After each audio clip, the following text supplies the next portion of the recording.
Democracia e representatividade. Que força tem o seu voto, eleitor? O Roda de Conversa pautou esses assuntos com o cientista político, sociólogo e pesquisador da Escola Judicial do Tribunal Regional do Trabalho, TRT, Rubens Goiatá, que também faz uma análise da conjuntura atual brasileira. A gente vive, Rubens, esse momento agora da disputa, do cenário político e da situação caótica pela qual o Brasil está atravessando, um descrédito. Muita gente falando assim, votar para quê? Eu gostaria de te perguntar, é importante o eleitor e a eleitora terem consciências da força que tem neste momento? Responda isso chamando atenção para o seguinte, votar para quê, né? A gente vamos pensar assim, por exemplo, na eleição do Donald Trump lá nos Estados Unidos. Esses caras, ele foi eleito, os donos do poder, os donos do dinheiro, eles sempre tentam falar pro povo que o voto deles não vale nada. Sempre tentam fazer isso. Donald Trump foi eleito nos Estados Unidos através da manipulação da mídia, das redes sociais e através do descrédito que esse pessoal sempre lançou contra a participação popular através do voto. Tudo bem, se você quer melhorar de vida, se você quer influenciar a vida do seu país, não é só através do momento do voto, não é só na política. Concordo também que a política devia representar muito mais o que o povo quer, sabe? Mas você dizer que o voto não vale nada, isso aí você está fazendo o jogo dos poderosos. As redes sociais serão fundamentais. Terão papéis assim vai ser um papel fundamental das redes sociais, ainda mais que a rede social, o Facebook, uma rede que atrai muita gente, né, no Brasil e no mundo todo. O Facebook permitiu para as eleições desse ano o chamado impulsionamento de campanha. Impulsionamento é um nome bonitinho para propaganda, né? Propaganda eleitoral impulsionamento. Propaganda via Facebook, propaganda paga, né? Você recebe no Facebook. É aquilo que você põe um dinheirinho lá para poder mandar mais mensagem para uma quantidade de pessoas. Você põe o seu dinheiro lá, né? Tem algumas regras, são só as páginas oficiais dos candidatos que podem fazer, mas permitiu o impulsionamento, ou seja, uma campanha com menos dinheiro, menos tempo, pelo menos na campanha oficial, menos tempo, e na qual as redes sociais terão muita importância. As redes sociais já estão há alguns anos tendo muita importância na vida política dos países, não é só no Brasil, não, né?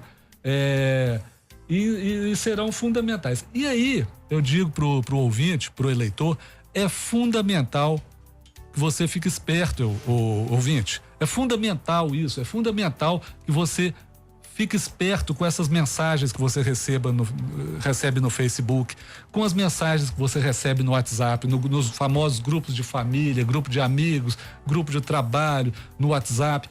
Tem cada mentira, tem cada chamada fake news, né? Ou seja, as notícias falsas, né? Tem cada notícia falsa, notícia sem pé nem cabeça, e aí as pessoas pegam aquilo, recebem aquilo no WhatsApp e multiplica, né? Multiplica. Muitas vezes essas notícias não são criadas por uma pessoa lá, um cara que tá lá no quarto dele, vou criar. Não, muitas vezes essas notícias são criadas por sites construídos para isso, para serem disseminadores de notícias falsas. Vamos ter cuidado com essas notícias que a gente recebe via Twitter, via todas essas, Twitter, Zap, Facebook, Instagram.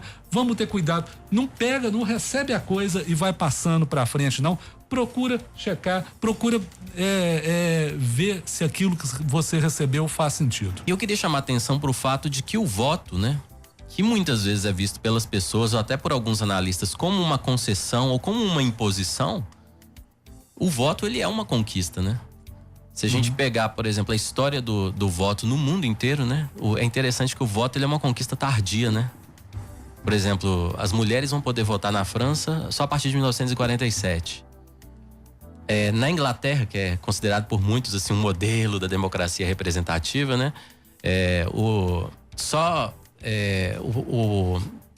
A burguesia da Inglaterra vai submeter o poder do monarca ao parlamento final do século 17, né? Mas só em 1918 você vai ter uma legislação que permite a homens e mulheres votarem sem barreira de renda, de escolaridade, mesmo assim no caso das mulheres, mulheres acima de 30 anos, enquanto os homens a partir dos 21, né? Você pega o caso dos Estados Unidos, por exemplo, as mulheres vão votar em 1920, né? Quando já existia eleições há muito tempo, né? E os negros em 1965, que vão ter o direito assegurado de fato, né? Isso 100 anos depois da abolição. Quando você pega o Brasil, é uma conquista tardia mesmo, né? Voto para todo mundo, para valer sufrágio universal, você vai ter no Brasil em 1988. Então, assim, o voto ele é uma grande conquista, né?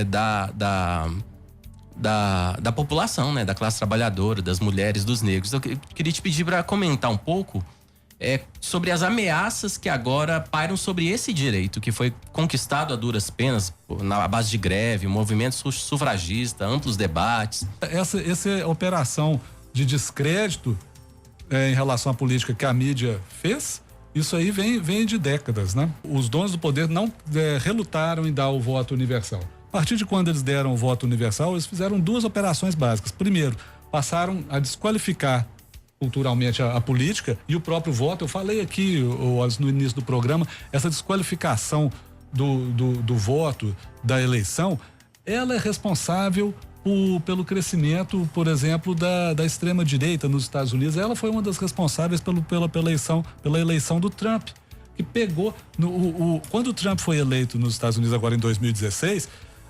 não foi o eleitorado do Partido Conservador que cresceu, foi o eleitorado que votava no Partido Democrata que diminuiu, levado pela desilusão com a política e pelo fato do sistema político ser muitas vezes impermeável ao que a sociedade quer. As maiores preocupações do eleitor hoje, elas estão focadas no desemprego e na questão da segurança, não é? Sim, as pessoas... tanto o desemprego quanto a questão da segurança pública tem a ver com a segurança de vida, né? O povo quer ter uma segurança de vida, quer ter uma casa própria, quer ter o título daquela casa própria, por isso minha casa, minha vida importante, quer ter uma renda, quer poder prever assim, daqui a um ano eu vou ter uma renda, vou poder fazer um crediário, vou poder comprar uma coisa para reformar minha casa. E quer ter a segurança literal, né? De não ser assaltado, de não ser morto na rua. Está na hora, né, da mulher que sempre foi alijada desse processo político ganhar as urnas, não é, Goiatá? E, mais uma vez, não é votar por votar, não é votar porque ela é mulher, mas é votar em mulheres de luta que têm projetos, que têm propósitos, não é? Com certeza, né? As mulheres são mais da metade do eleitorado brasileiro e são fundamentais, e tem que pensar mesmo quais os candidatos que não só defendem as mulheres, candidatos que não são machistas, candidatos que respeitam as mulheres, mas pensar também nos candidatos que vão trazer o emprego, que vão combater esse estrangulamento do Estado aí, das políticas públicas trazido por essa PEC dos gastos. Tem que pensar na vida da sua família, com a sua família, com seus amigos, né, com a sua opção sexual e tudo mais. As mulheres vão ser importantíssimas. Eu confio muito nas mulheres e acho que elas vão ser uma barreira ao crescimento desses radicais de extrema direita no Brasil.